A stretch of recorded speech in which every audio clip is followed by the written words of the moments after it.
Okay, isang panarang mga teknik. Meron pa lang tayo isang i-repair lang dito na charger. Ipakita lang natin kung gaano ka-complicate tong charger na to. So, eto siya. Yan. Meron siyang dalawang terminal doon. Dapat maglalapat yan. So, ayon sa may-ari, hindi siya nagre-recharge. So, gamit natin to. So, kung mapapansin niyo mga teknik, sa port number 3, wala nga. Walang pumapasok. Tsaka walang indicator dito na nag-charge siya. Pero pag gagalawin natin to,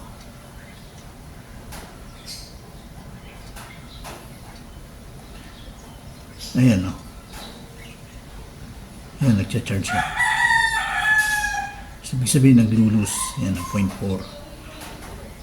0.4. So, nag-lulus siya rito. So, gagawin natin, since meron akong connector dito na extra, medyo malaki-laki ito. Actually, nagka-problema naman na ito, serya to. So, itong puputulin natin. Ayan, putulin natin yan. Lang natin yung black tsaka red technique. Black tsaka red ang iwan natin.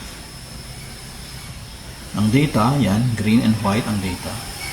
Power yung black and white. So, kailangan lang natin ito.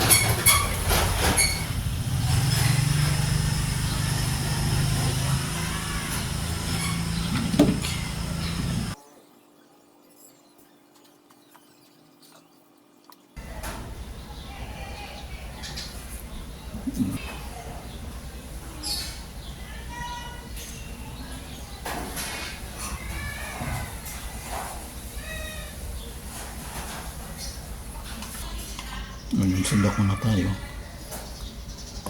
Technique. Actually, sa gilid-gilid lang. Ngayon. So, yun yung black. Yung red naman.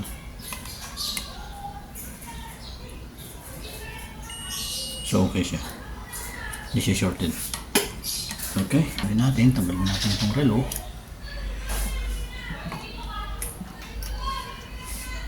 Gawin natin ito. Sikutin lang natin yung ating plastic clip yan.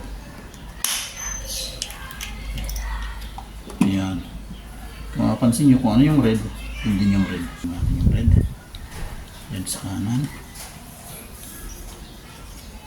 Ayan. Gawin natin para hindi tayo magkamali.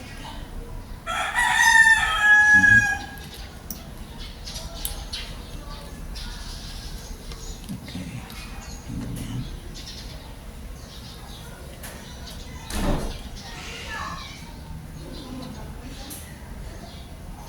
Ayan. So, ayan. Goods na tayo.